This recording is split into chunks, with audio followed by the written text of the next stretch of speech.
name is Kevin. My name is Kevin Dunn. I'm the director of the Division of Developmental Disabilities, and we are thrilled to have you join us today for the FS 360 Town Hall. I want to start out by, like I said, thanking you all for taking time out of your busy lives, busy days to join us and be able to provide some information to you about things within the program and maybe answer any questions that you might have. I want to start out by introducing Carrie Geppert is our new, I'm pleased to announce that Carrie Geppert will be our new family support manager.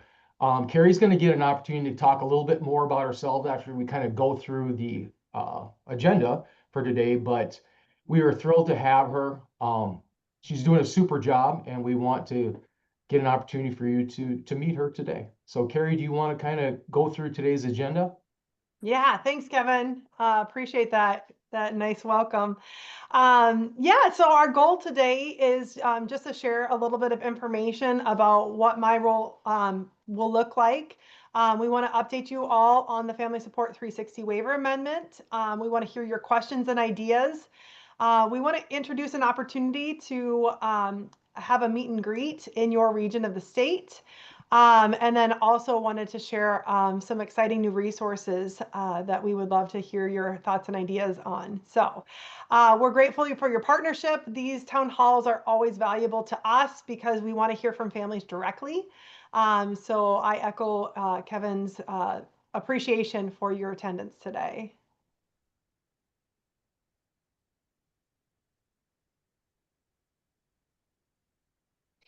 Before we start out with our kind of agenda, I wanted to give you guys an opportunity to scan the QR code that's on your screen.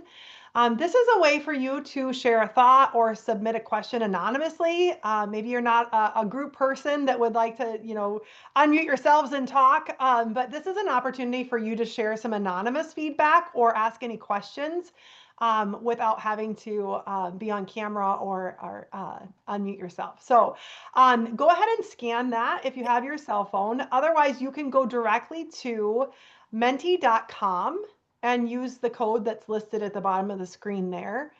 So if you go to your web browser, you can just pull up that website, enter in that code, and you should have access to provide any feedback or questions. As always, you can just go ahead and put something in the group chat. Ben just put something in there now. I believe it's the QR code, yeah, so that can stay on the screen even if we switch slides. So this would also be a space for you to ask questions without having to unmute or go on camera. So lots of different options for you to communicate with us today, but most importantly, we want you to communicate with us. So this is very interactive. This is not a presentation. This is a town hall. So we're excited to hear from you.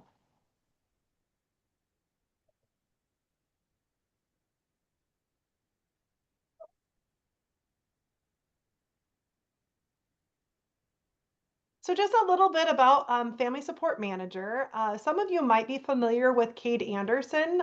Cade kind of served in this role prior to me coming on board.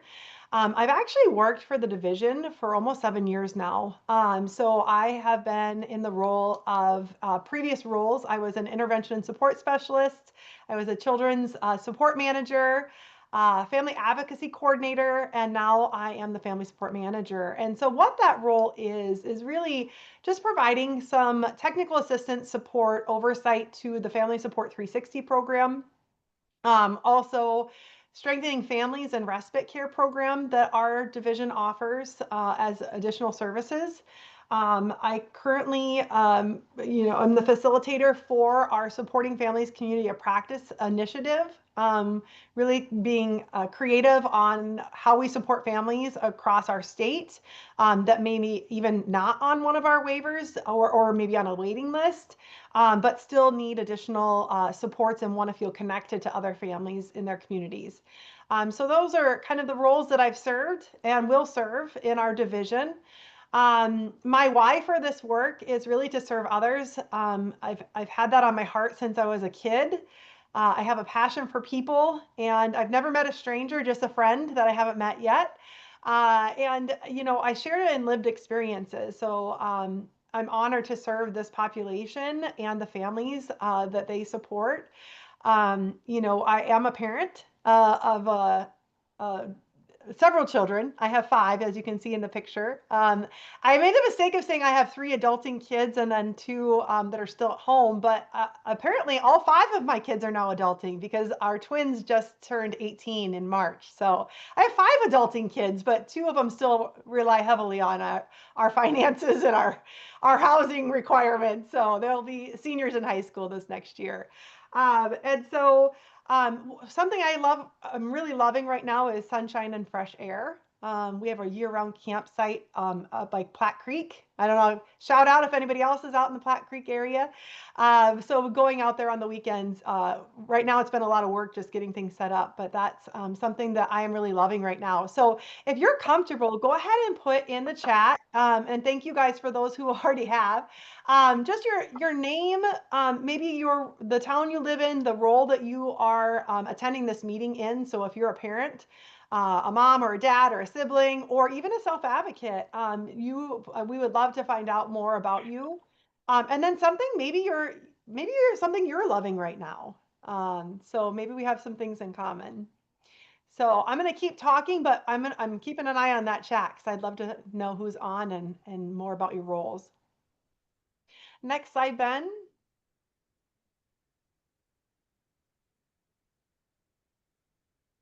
So you met all of my children, but I just wanted to take a minute to talk a little bit about Kashmine. We call her Nay, is her nickname, Nai. Kashmir and Kashmine came to us as infants. We were foster parents, and we thought we were giving them a temporary home, and now we've become the forever home, and we're happy. We're blessed actually to have them in our lives. Kashmine has Down syndrome, and so we knew that when we became foster parents, but we didn't know all the medical complications that came with that. And so she had to have open heart surgery, as if anybody's on the call that also has a loved one that has trisomy 21. Heart defects are common, and so she had to have open heart surgery, and then she ended up not learning to eat very well, so she was on a feeding tube for 11 years. And so I guess the unique perspective that I bring to the division is that I share in a lot of your lived experience, the really hard things about getting kicked out of daycares, having to navigate the medical field with lots of specialists, as well as the educational system. And so I'm relatable. I'd like to say that I am not relatable because that would mean that I didn't go through all the hardships that you go through, but that's not where we're at. So I love to hear and share in experiences. So if you ever have an opportunity to reach out to me, I'd love to know more about your family and some of your experiences, because I think we really have the value of learning from each other. And if you're like me, we've trialed and errored a lot of things, and some of the things that are working, we want to hear your successes and what you've learned. We also want to know what you tried and didn't work, so we can avoid some of those paths too. But enough about me. We're here to talk about you guys today. Because of all of this transition, there's a lot, of former responsibilities and new responsibilities. So thank you for your patience as we kind of transition into some new job responsibilities. Appreciate that. All right. Yeah, keep them coming in the chat, guys. Thank you.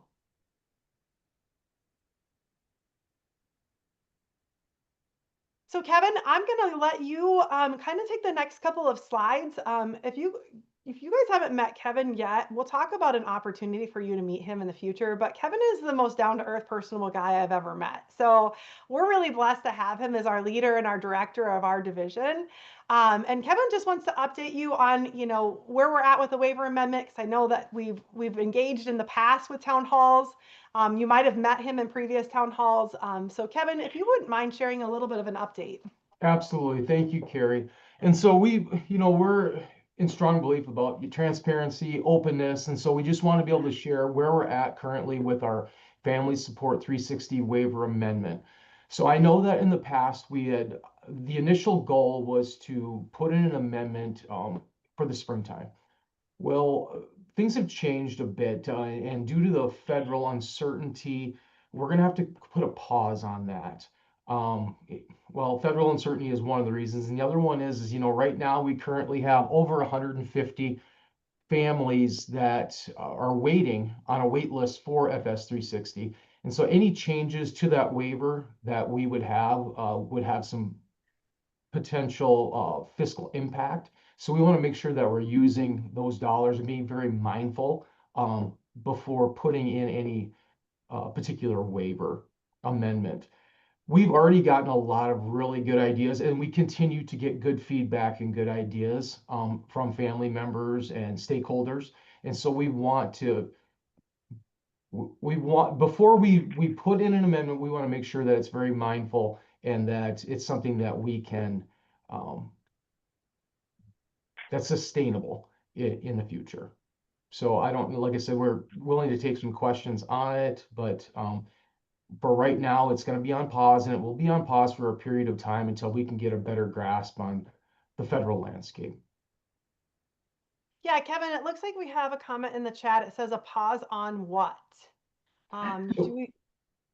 A pause on a waiver amendment to the FS 360 program. The FS 360 waiver amendment. We're going to put a pause on that. There was talk about adding some flexibility to there as far as what would qualify under that waiver. And so those were the ideas that we were getting and hoping to add to it. But we're going to pause that amendment for now. Yeah, thanks, Did Kevin. that answer that question? I'm sorry. Yes. I think so. Yeah, I think we could spend some time talking about what the waiver is and what an amendment would look like. I think what might be beneficial, Randine, if you're available, I'd love to stay on and just visit with you one-on-one, unless collectively we want to spend a little time on that. And I would be more than willing to talk with anybody about it as well and get feedback from family members. So Carrie, you got to remind me to put my contact information in the chat box so it's available for anybody that has any additional questions beyond today. Okay. Okay, yeah. Randine, if you want to, let's stay on when the town hall is done, and we will for sure visit one-on-one. Unless it's something you want to, if you think it's a systemic thing that we need to discuss publicly, we can certainly do that too.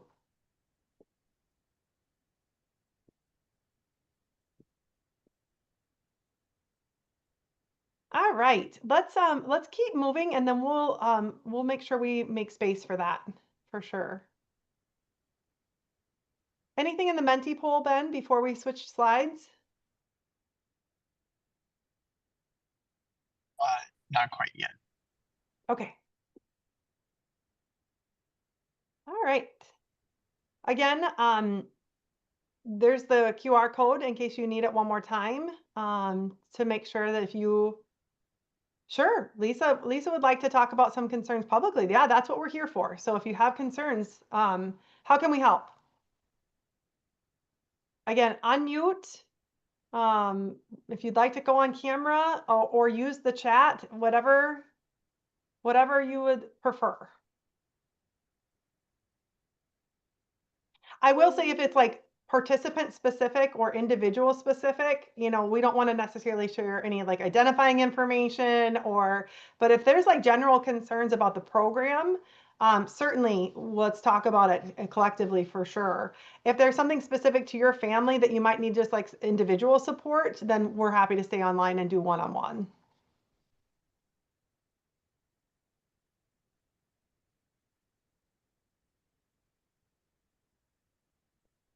Lisa, did you have any thoughts or ideas or concerns?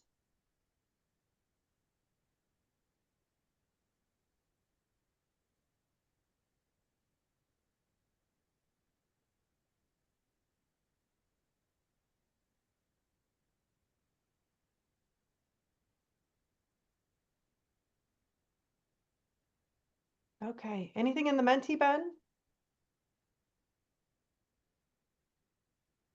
No waiver amendment feedback in the Menti.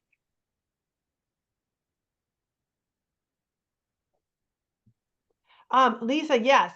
So you said yes, the providers will be affected. You mean the family, like a companion care provider or a respite care provider. Is that what you're referring to? Just I want to make sure I understand.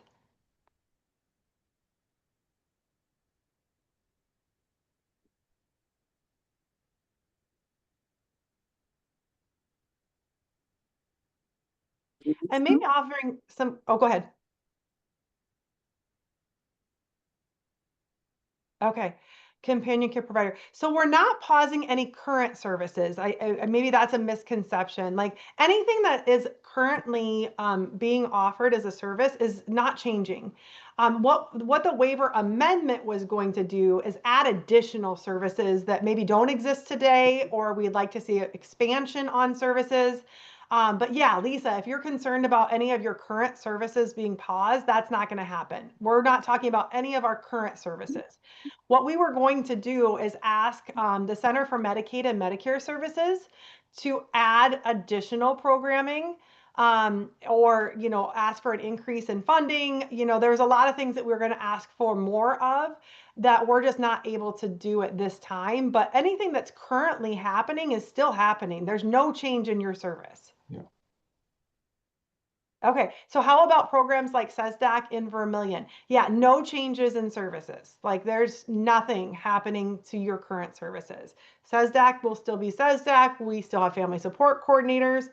And so that we certainly don't want to cause any alarm. Nothing in your day-to-day services currently, there's no change. Nothing's going away. Does that help a little bit?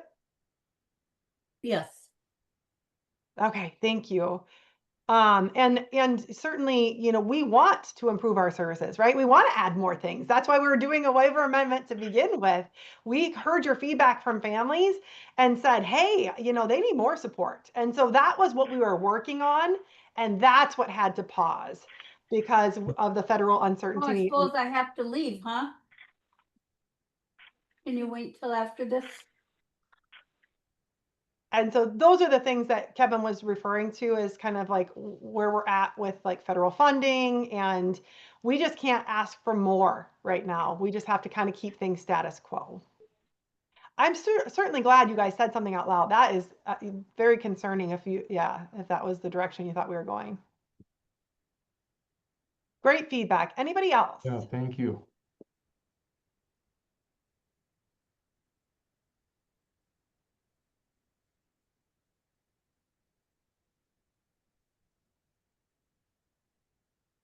Okay, and also kind of in that same vein, when we think about like, not just federal cuts, but state funded services, there was a question that was asked in the Menti if there's going to be any other cuts. Kevin, did you want to address that? Other cuts specific to? I think it may be general funds or using state funds.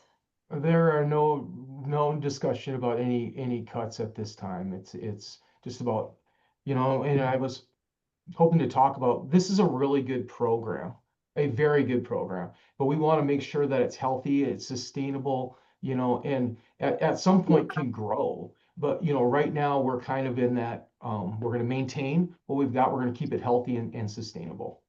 But no, there's no talk of cuts at this point. Great question. Another one came through the Menti. What reduction will happen with federal cuts?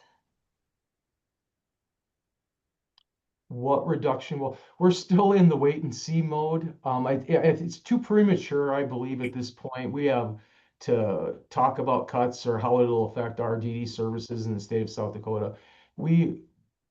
On a daily basis, we are checking in on what the federal landscape looks like. But as any information or any changes that would occur, we would share that out to all of our stakeholders. Another one came through the Menti, Kevin. It says, so the current approved Family Support 360 budget starting June 1st are not affected by the federal uncertainty. The budgets have been, it won't touch any of our current budgets. And then will the pause have any impacts on services or supports to families currently on the family support wait list? I'm sorry, could you say it again? Will the pause have any impact on services or supports to families currently on the family support waitlist? No, the pause won't affect any of that at this point. We're talking about not adding to the program with the amendment. It's not, it won't touch anything that's currently in the program. And then one more, does this also mean shared living / choices are also remaining the same? Can you, okay. There's no changes to any of our current programs, any current changes regarding family support or in our choices at this point. Everything is evaluated on a regular basis. Thanks, Kevin. I think that's it for the Menti so far. Okay. Okay, another good question. Would services include more support for or from coordinators? Can you clarify? Can you say that again? Yeah, in the chat it says, would services include more supports for or from coordinators? And Deb, if that's you, can you help us understand what you're asking or maybe provide more insight? Sorry, Deb, I always put you on the spot.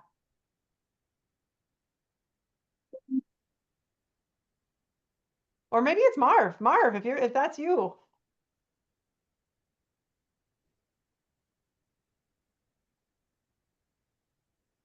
All right, we'll come back to that one. And then just a few other comments in the chat. Thank goodness current services aren't changing. So lots of relief about that. And then Kevin also dropped his email address in the chat for you guys to reach out to him directly.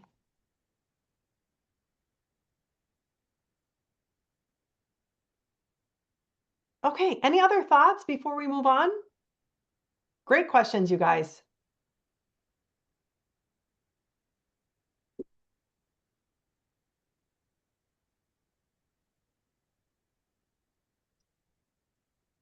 All right, next slide.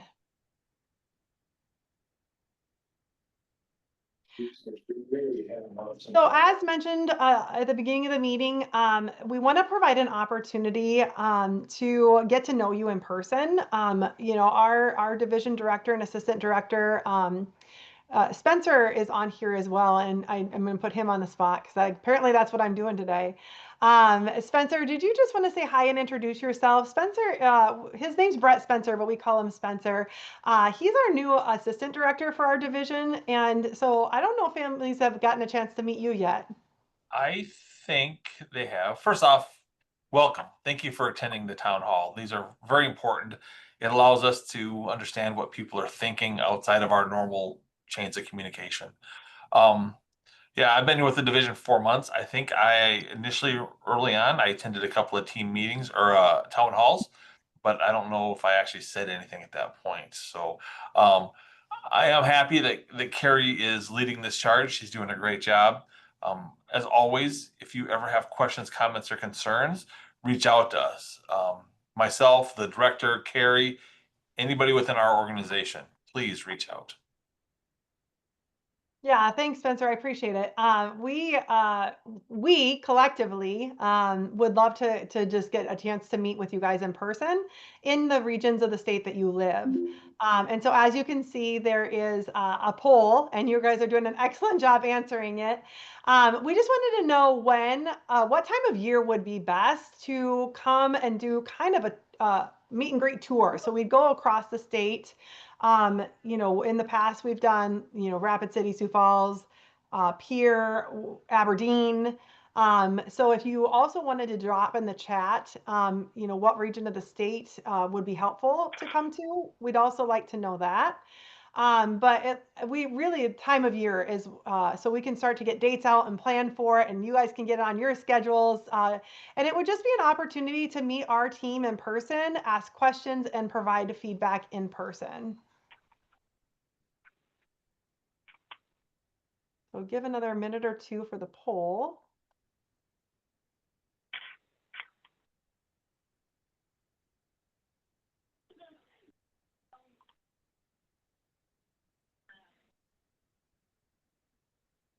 right, looks like 70% is September.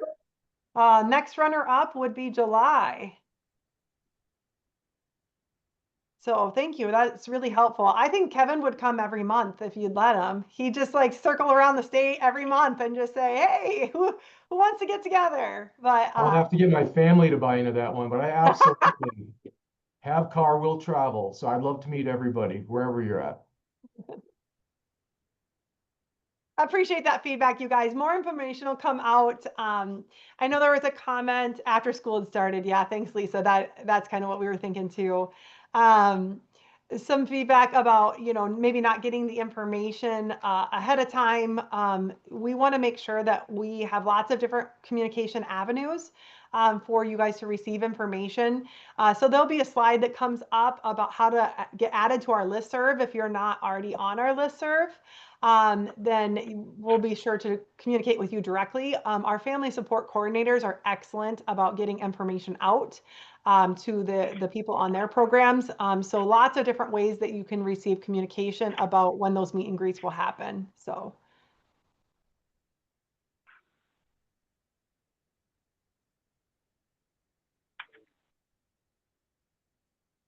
Okay. Anything in the Menti?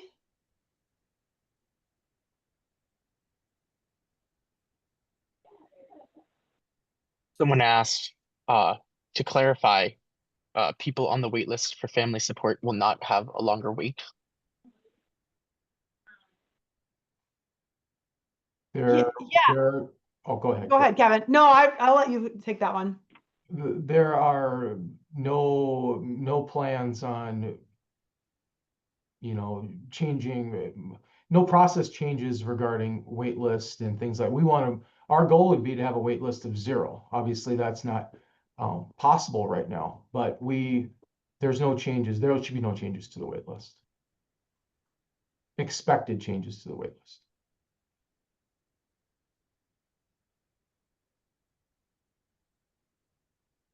All right. Anything else in the Menti before we go to the next slide?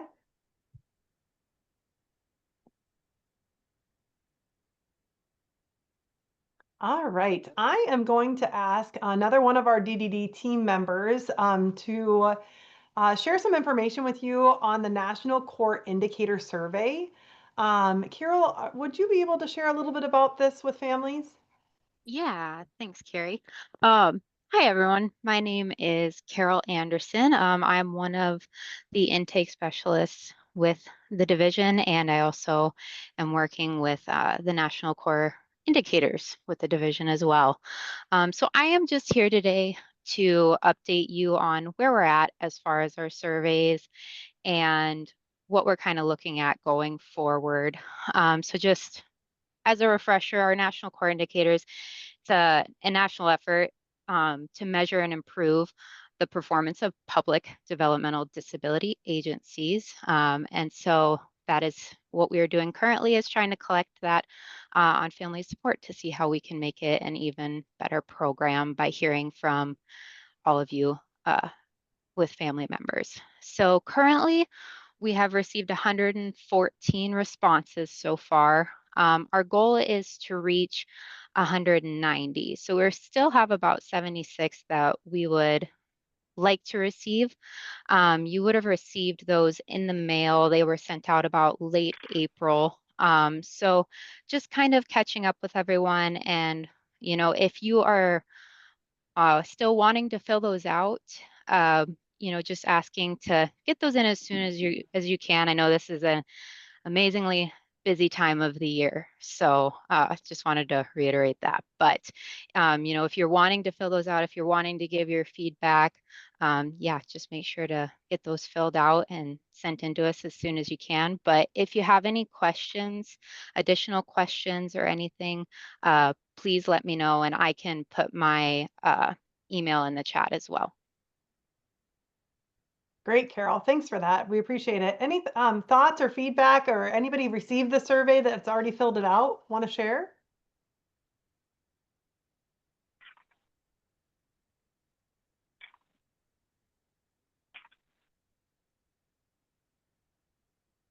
And Carol just dropped her contact information in the chat. So if you're interested in filling out a survey and you didn't receive it, certainly we need more surveys. So we'd love to hear your feedback. So just reach out to Carol directly and we'll make sure you get connected. Okay, anything in the Menti, Ben, before we move on?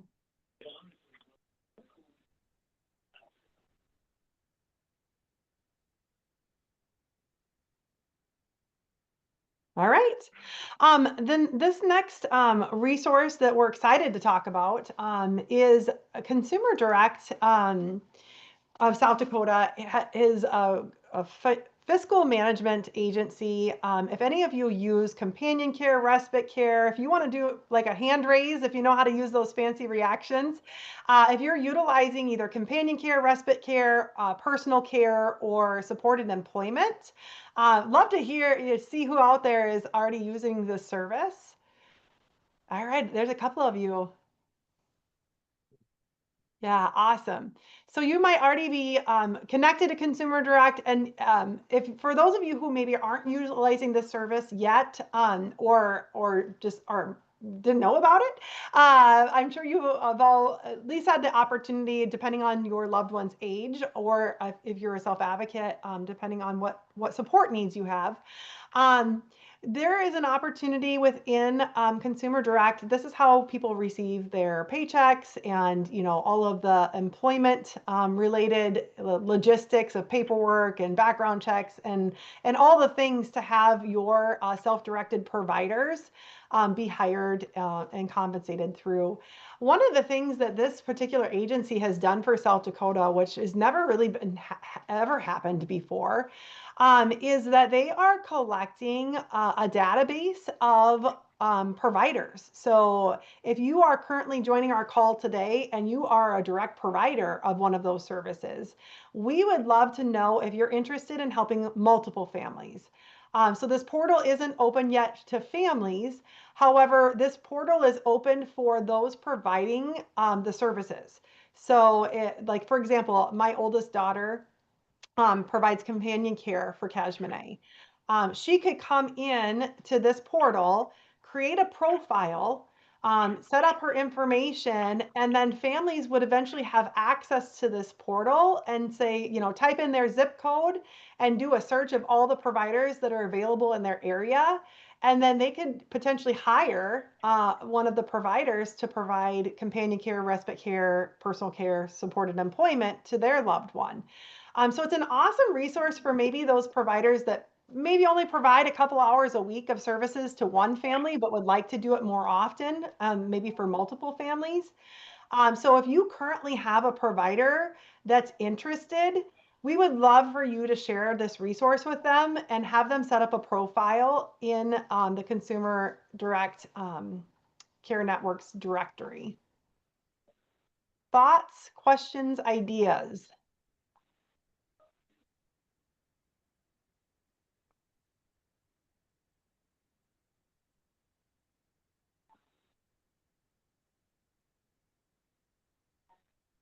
Anything in the Menti poll?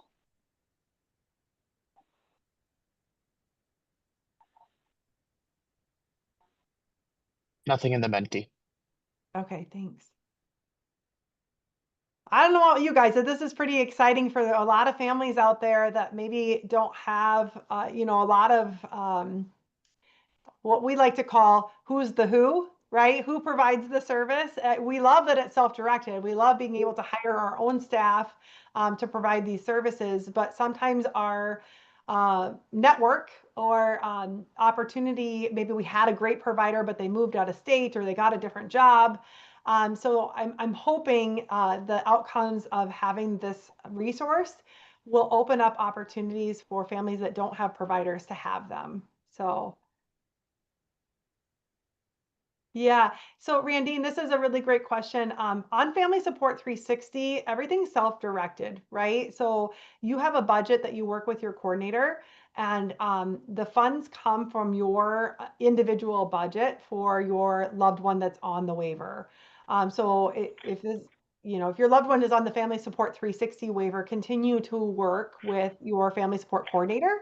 If that's something that you're interested in, there's a need for that, there's an assessed need for that support, then work with your coordinator to develop a budget for that.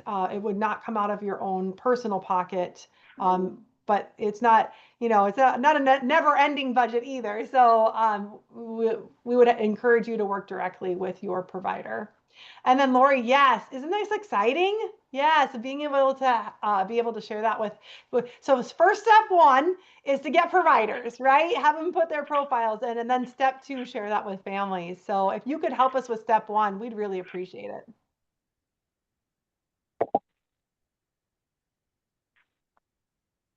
All right, any other feedback? Questions?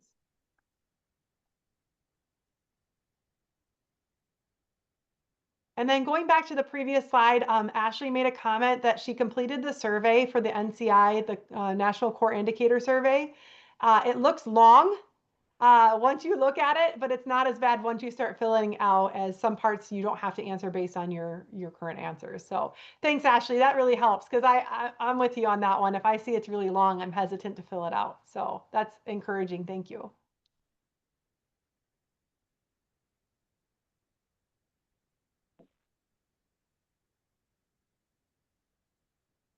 All right. Anything in the Menti? We will leave it open and we'll keep moving forward.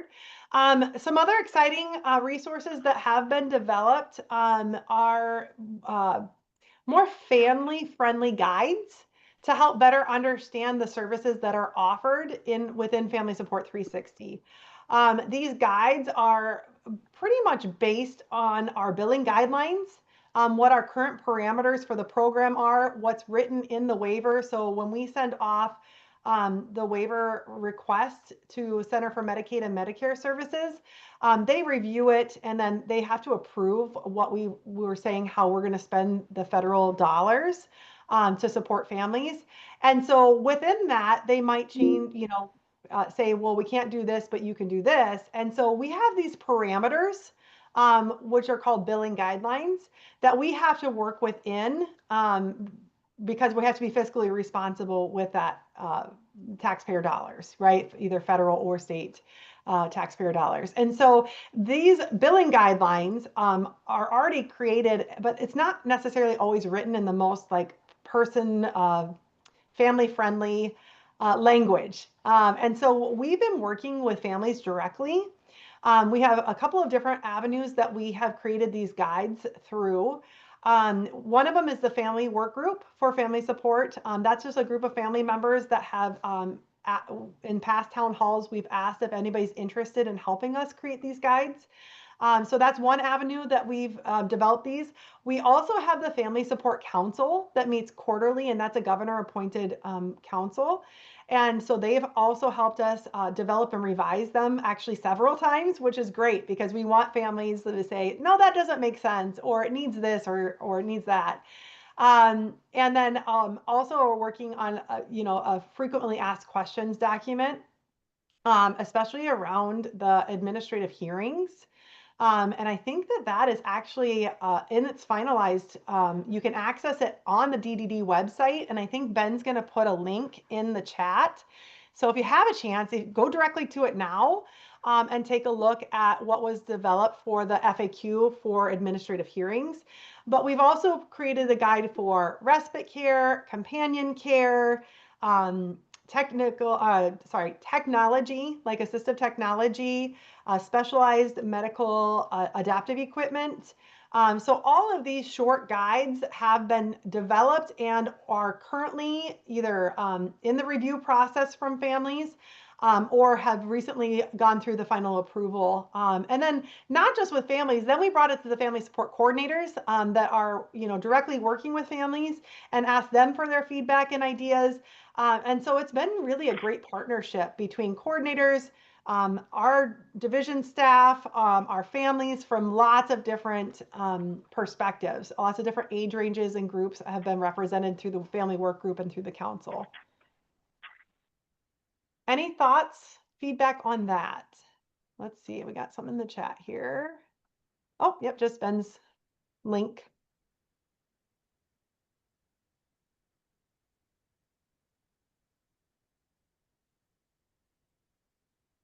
And as you can see kind of from the screenshot on the screen about respite care, this is what they all look like. You know, kind of a definition. Where is respite care provided? How is it provided? What are examples of respite care activities? Awesome. Yeah, Randine said thank you. You're welcome. This has been a great partnership, and we're really excited to roll these out and share these out with families coming soon.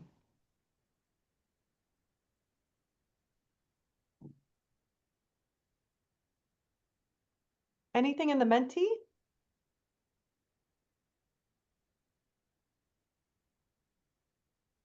Nothing in the Menti. Okay, next slide.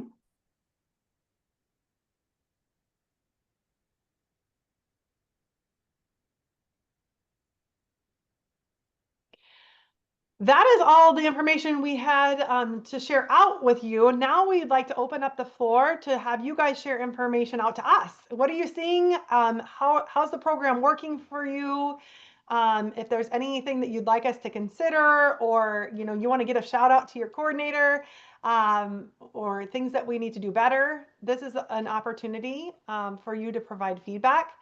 And it's not just in this meeting. So we're actually opening up that SurveyMonkey to, if you want to click on that, you certainly can share anonymous questions and feedback through the SurveyMonkey link, or the QR code to the right. You can just scan that. So that will be open. It won't close out, so that you can access the survey anytime. But wanted to give an opportunity, since we're all here together, if there's something we'd like to talk about collectively, this is a great opportunity. Let's chat. What are your thoughts? What do you got going on?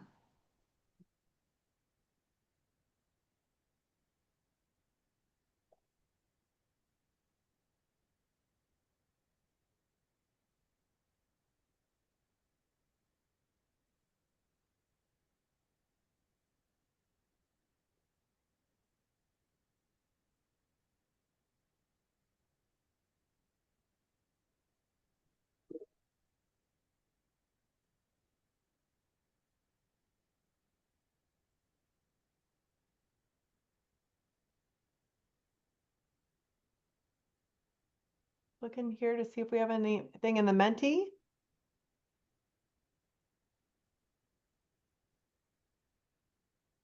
Nothing in the Menti. All right. So as I mentioned earlier, there are multiple ways to connect with us. I know we put you on the spot today, but as things pop into your mind, we want to stay connected. This is open dialogue. You can reach out to us at I'm listening to a Zoom meeting because the Family Support 360 is. All right. So Opportunities Connect, you can sign up for the emails. If you're not already receiving our emails, you can scan that QR code to the right. You can also sign up using the link. So if you want to just kind of scroll over your screen and just copy and paste that right into and I'm guessing Ben will probably put that link also in the chat, but you can copy and paste that into your browser. So that would be ways to make sure that you're receiving communications if you have not been. And then another opportunity to connect with us is there is a Family Support Council meeting that is happening next week in Chamberlain on Friday, June 6th. We meet from 6 to 8 p.m. and that's Central Time. And then June 7th, 8:30 to 12 p.m. and that is also Central Time. This is an open forum meeting, so you are welcome to come, and there'll be a time for public comment so that you can hear, from the council directly what's being discussed, what maybe they're hearing as concerns or things that are going well. And then there'll be an open time for public comment. We welcome you to join that. And even if you don't want to say anything publicly, you certainly can come and just listen to what's being shared within the council. And then, you can also join via Zoom if you're not able to come in person. The agenda will be going out on the boards and commissions site soon. So keep an eye out on, and probably within the next 2 days that will be posted with all of the connection information as well.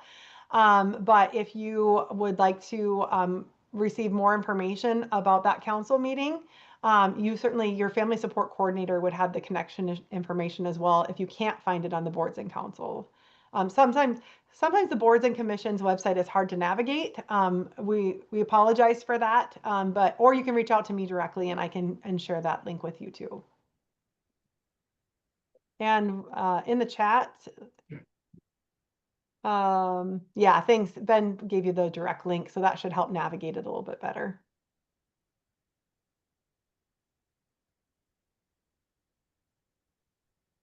Thoughts, questions on the Family Support Council?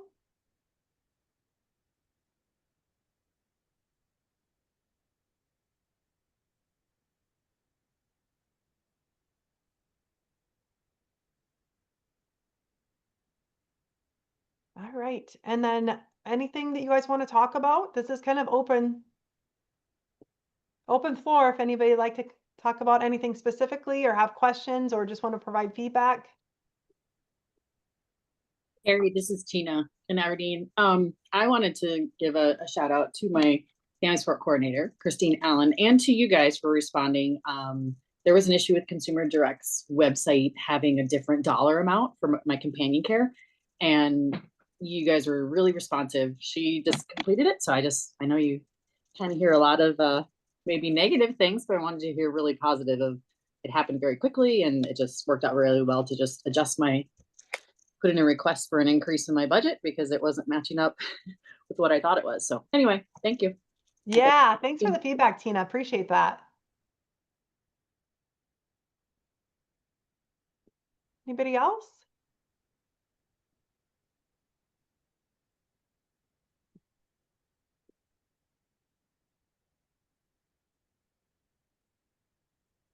Okay, well, we will stay on if you guys want to visit with us one-on-one. I know sometimes the open forum is a little intimidating, so we will stay on to answer any questions directly for you. Otherwise, if you don't have any questions or feedback, enjoy your afternoon. Thanks for your time today. Yeah, thank you for your time. Appreciate it.